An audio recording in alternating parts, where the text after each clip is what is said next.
उपस्थित महानुभावहरू,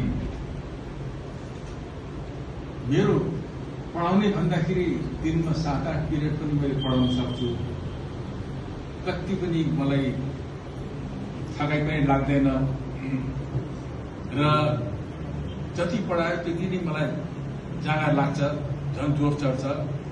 तर कुनै किन भाषण दिने भन्दाखेरि म पुरा गाडी कहिलेकाहीँ पञ्चर हुन्छ नि, त्यसै प्रकारले म पञ्चर हुन्छु। कुनै किन हुन त तपाईहरु हाँस्नुहुन्छ, लाग्छ बटोले झुट बोलिरहेको छ भनेर, तर कुनै किन यो सायद मेरो यो मिलिट्री स्कुलको एजुकेसनले गर्दाखेरि हो कि 7.5 वर्ष पुरा मिलिट्री स्कुलमा पढेको हुनाले, कम्प्लिटली मिलिट्री डिसिप्लिनमा बसेको हुनाले यस सर नो सर मात्रै भन्न सिकियो, अरू चाहिँ भन्न सिकिएन।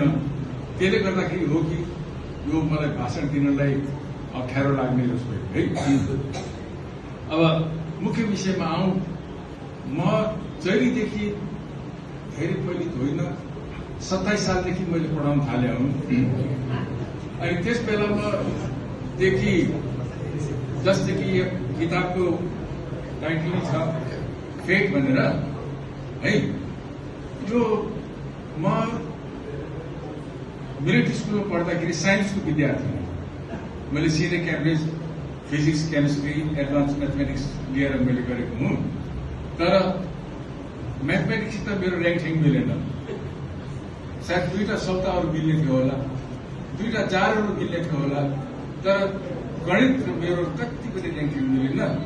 अनि मैले गणितलाई छोड्छु भन्दाखेरि I have to repeat once more. त कमर्स पढ्छ भन्दाखेरि फर्स्ट इयरबाट पढ्नु भन्ने भयो, साइन्स यो बायोलोजी पढ्छु भन्दाखेरि फेरि फर्स्ट इयरबाट पढ्ने भयो। अनि मरिराख्नुहोस् त, अब सेकेन्ड इयरमा त मैले पाउँछु भनेर आर्ट्समा मैले पढाइ सुरु गरेँ र साइन्सलाई मैले तिलाञ्जली दिएँ। तर साइन्सको विद्यार्थी भएको हुनाले म पनि अलिकति मेटेरियलिस्टिक भौतिकवादी जस्तो हुन गएको थिएँ। भगवानमाथि, फेटमाथि त्यस्तो विश्वास गर्ने खालको थिएन। र सानैदेखि हामीले पढेको थियौँ, आफ्ना 10वटा नङ्ग्राले आफ्नो भाग्य कोरिन्छ भनेर त्यही हामीलाई सिकाइरहेको थियो, त्यो सिकिरहेको थियौँ। तर बिस्तारै बिस्तारै गर्दाखेरि कुनै किन यो बटो भएर हरेस खाएर भनेको जस्तो लाग्ला तपाईँहरूलाई। कुनै किन फेटले जीवनमा निकै बलियो प्रभाव पार्दो रहेछ भनेर मैले महसुस गरेँ।